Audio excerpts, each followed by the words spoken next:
Good afternoon, everyone, or good morning, and thanks for inviting us today, and thanks for your interest to the EU digital COVID certificates. So my name is Konstantin Hyppönen. I work in the European Commission in DG SANTE and in the Union for European Reference Networks and Digital Health. And I'm accompanied today by Christos. Hello everyone. Thanks for the invitation. I'm Christos Maramis, Policy Officer from DG CNECT and the Unit of eHealth, Wellbeing and Aging. So today our topic is EU digital COVID certificates, and if Christos, you would show the next slide, we can take a look at the status quo. This is the map from last week from the ECDC's website, where we can see that there are many different colors depicting the varying situation with the spread of the COVID-19 virus and its variants, and that is leading to the situation in which member states are setting different restrictions for crossing borders. And as part of those restrictions, they require different types of documents, such as medical certificates, test results. Many countries start to accept vaccination certificates. As part of that, the number is already almost reaching 20 countries. Not long time ago, it was maybe 5 countries. Now it's well over 10. And the situation is not very easy to understand for citizens. And sometimes we also see, even in the news, situations in which people are denied boarding because they're presenting certificates in a wrong language. Perhaps it's a wrong certificate. And also what we see is a lot of fraud happening. So people are selling certificates on different online platforms and forging themselves. So this is something really unbearable for the current situation. And that's why we need to act. So you can take a look at these slides. There are many different vaccination certificates being put in place by different member states or already used by different member states. Some of them have verification elements, but they're different elements, and it's difficult to recognize whether the presented certificate is authentic, is trustworthy. And that is leading to the situation that this fragmentation is bringing a lot of uncertainty and clarity to citizens and also residents in the European Union. So the current situation is of course suboptimal, and that's why the political goal has been to act in order to resolve it or improve the current situation. It's not fully resolved because the full resolving could be probably only after fighting completely the pandemic. But in order to facilitate the free movement of EU citizens enshrined in the Treaty of Functioning of the European Union, Article 21, the Commission prepared on 17th of March regulation proposal supporting these free movements of EU citizens through the use of 3 digital COVID certificates: vaccination certificates, test certificates, and certificates of recovery. Now, when I say there is a regulation proposal, in fact, there are 2 regulations which are proposed and which are, by the way, already being adopted by the co-legislators. So on 20th of May, there was a political deal between the European Parliament and the Council, and now it's up to the Council and the Parliament to finalize the procedure. So the second proposal, which is called Twin Regulation, it's to cover third country nationals which are legally residing in the European Union. And basically that Twin Regulation only says that the same rules are applying to these people, and the rules are defined in the main regulation. Now we see that some countries start to use also national systems for providing certificates for access to different events, such as festivals, such as sport events, theaters, even bars. And that sort of use is not covered under the regulation. It should be based on the national law. However, of course, it would be very useful and easy to understand for people if they arrive from a country to a different country with their own certificate, that they could use exactly the same certificate if they need to present it for the entrance to such events. So even though this use case is not covered by the regulation, the certificates themselves, they could be used if that is allowed by the national law for such use cases. Next slide, please. This is an overall description of the process, what is happening before the certificate is issued and verified. So first of all, of course, the vaccination must be performed. The vaccine must be administered to the person. Before that, the person is probably making an appointment. The person is arriving at the appointment. The person is identified. And after the administration of the vaccine, the data must be, of course, registered. Now, regulation does not set up any EU-wide database. So the data is only stored in national databases or even regional or local databases. There is no exchange of personal data between member states. So the only exchange is happening when the citizens bring the data with them.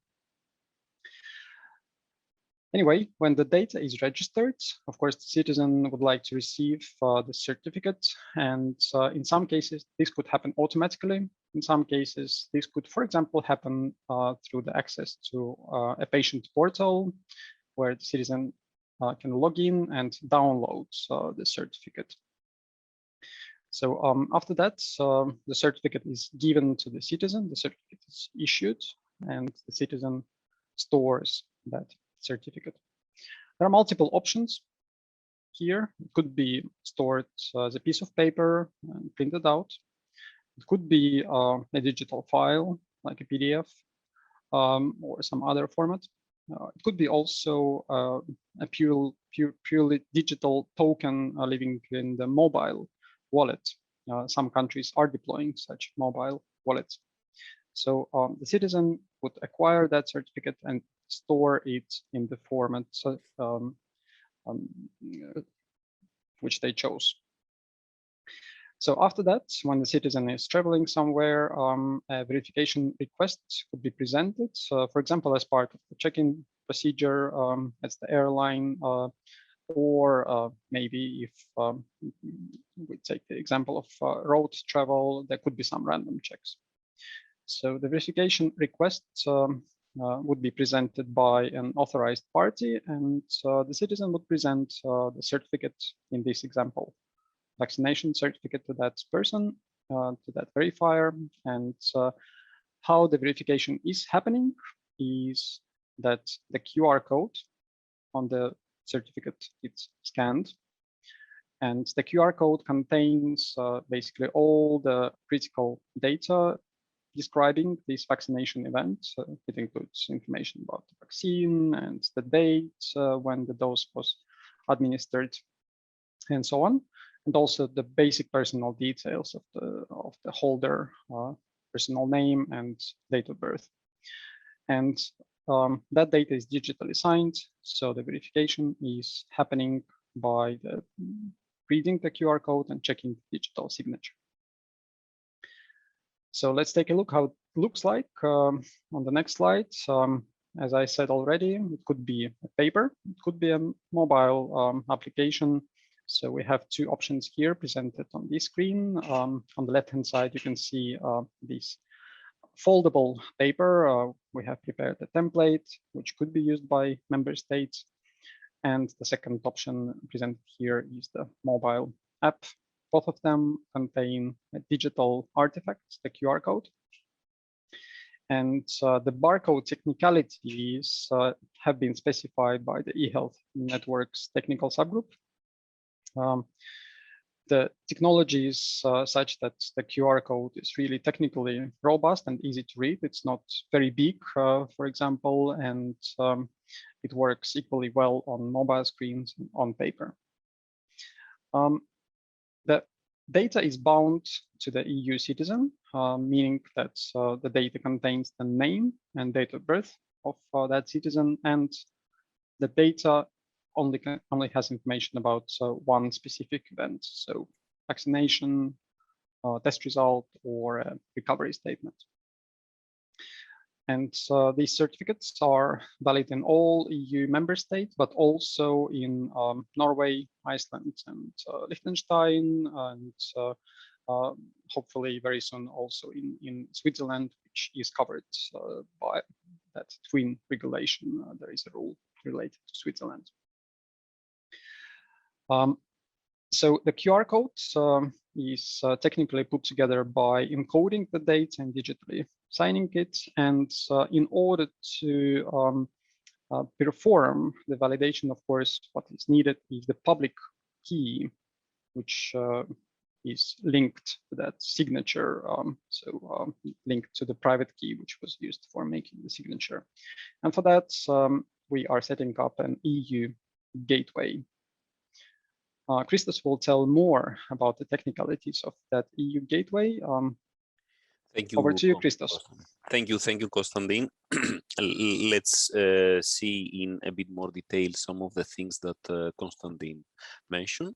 But first, let's recap some of the main characteristics of the EU Digital COVID Certificate Framework. So in order to be inclusive and provide access to all the citizens to certificates, the EU DCC will be available in digital and or paper-based format, and it will contain an interoperable two-dimensional barcode, that is a QR code, to allow the verification of the authenticity of the certificate. Apart from the machine readable part, there will be information in readable form in the official language of the issuing member state and in English. And the certificates will be provided free of charge to their holders. And in order to achieve this mutual recognition and the verification of the EU digital COVID certificates, a list of infrastructures and mechanisms have to be put in place and be designed. And this is what we call the trust framework of the EU digital COVID certificate. And let's see in this slide how this is supposed to work. So imagine that we have country A. This will serve as the issuer of an EU DCC through an appropriate issuing authority. So this authority will generate a certificate. It's currently depicted in green due to its previous name, but I guess now it can be a paper of any color. But we see here that this certificate includes a QR code, which has the data that Konstantin talked about, the data of the certificate that are digitally signed. And the citizen receives this certificate and would like to travel to country B. So in country B, which will be the verifier in our scenario, a verifier app running in a mobile phone, for example, will be used for reading the QR code, getting its contents, and checking that the digital signature is okay. And this means that the presented certificate is verified for its authenticity. And this means that the holder of the certificate can proceed with the verifying member state lifting all the travel restrictions or the travel restrictions. But how does the verification work? This is depicted in the upper half of the slide. So we are relying on the established public key cryptography methods, which foresee for each issuing authority, for each certificate issuing authority, a pair of private and public cryptographic keys that are used for digitally signing the data of the certificate and also for reverting, I would say, or checking this digital signature respectively. So country A and each country that is participating should be responsible for creating a list of the public keys that are used as part of this certificate generation process, and should be responsible for communicating this list of public keys to the EU DCC gateway. This is a service hosted by the European Commission that is responsible for collecting and distributing the public keys from all the member states. And when country B receives the public keys that and the public key information that is needed to verify the certificate, it forwards it to the verifier app, the national verifier app, and the verification can indeed happen in what we call an online fashion. And an offline fashion. This means that the verification can very well take place without the verifying app requiring internet connectivity at the point of the verification. So this work, the technical specifications of this work have been generated by the eHealth network. This is a network where eHealth authorities from EU member states and Norway are participating in a voluntary basis.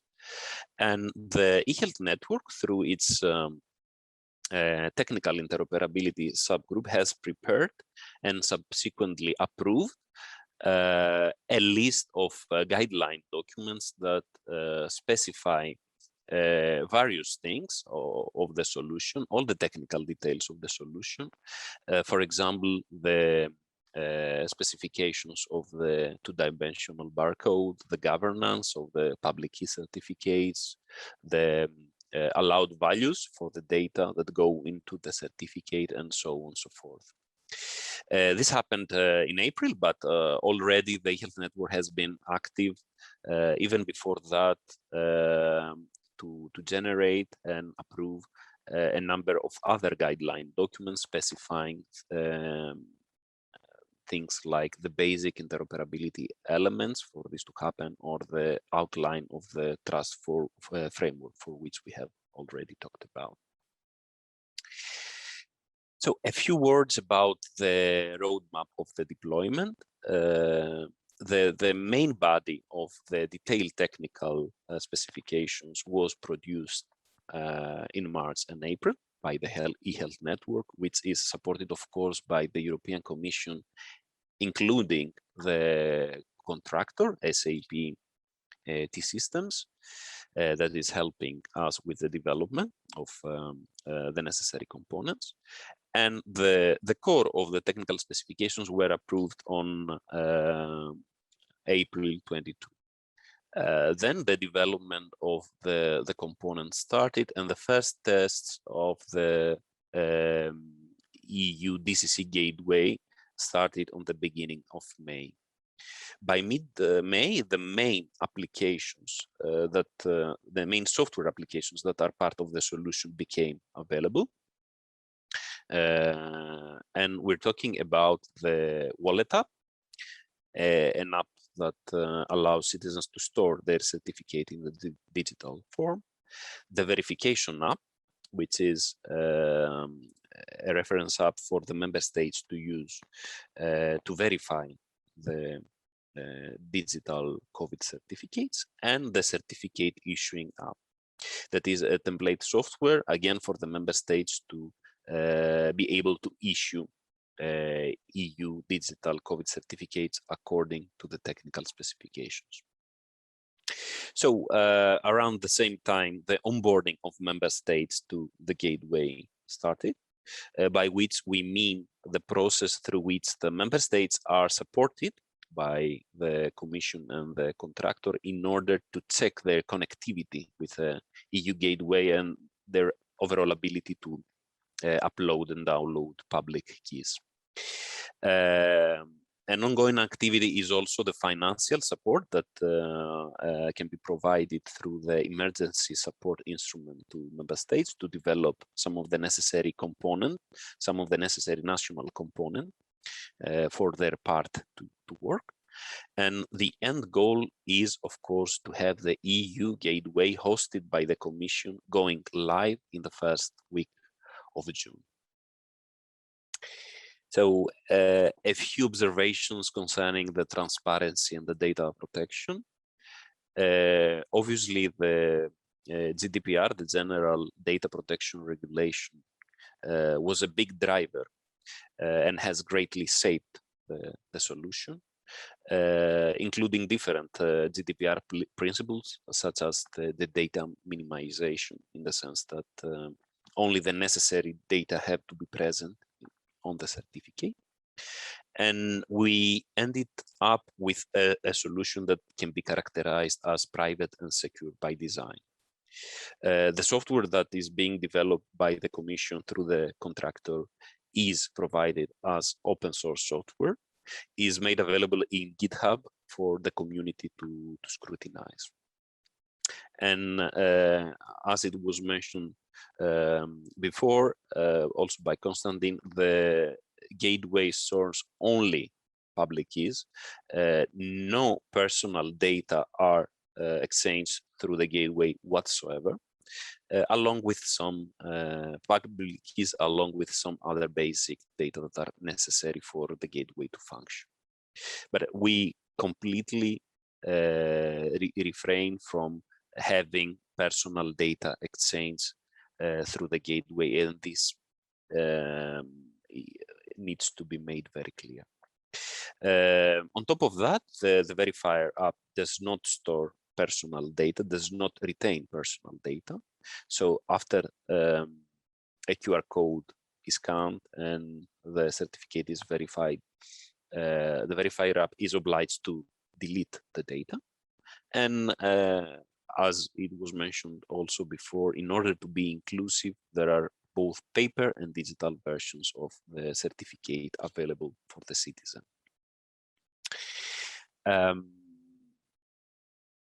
Another important thing is that this solution, this design has not been developed in isolation, but in collaboration with international, in constant exchange with international organizations.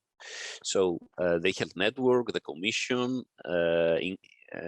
Commission representatives, including Konstantin and myself, and individual European experts have actively participated in the work of WHO, and more specifically the expert group on smart vaccination certificates.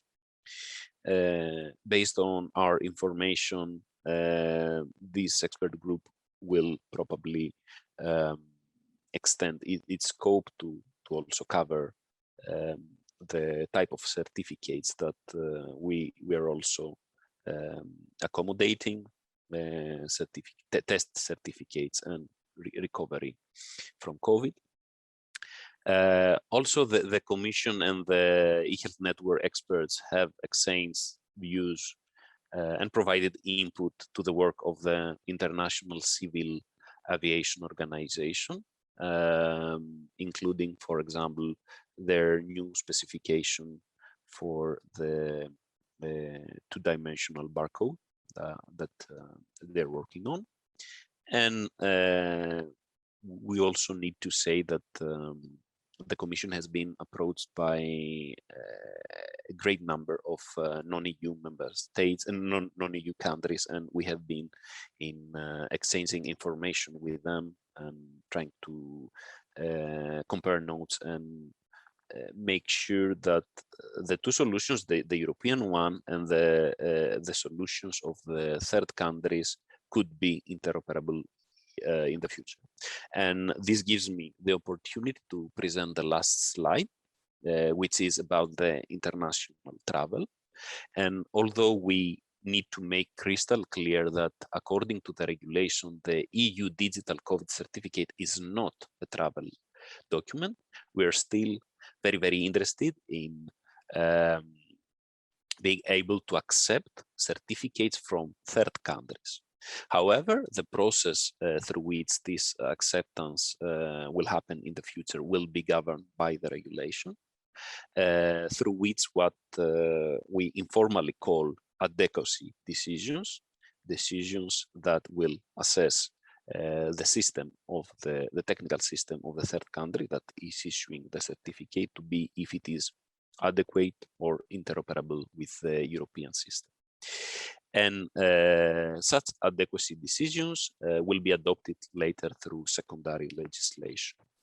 And although the process is not yet formalized, we can say at this point that if a system that is used by a third country is based on the same specifications as the EU digital COVID certificate, for example, it relies on public key cryptography, it uses similar algorithm and processes for generating the QR code and so on and so forth, then an adequacy decision should be easier to achieve. The two systems will be considered interoperable, and then certificates that are issued by the third country will enjoy the same benefits like the for their holders, just like the certificates that are issued according to the EC DCC regulation. This was also from my side. On behalf of Konstantin as well, I would like to thank you again for inviting us to the eHealth Summit. Thank you very much also on my behalf.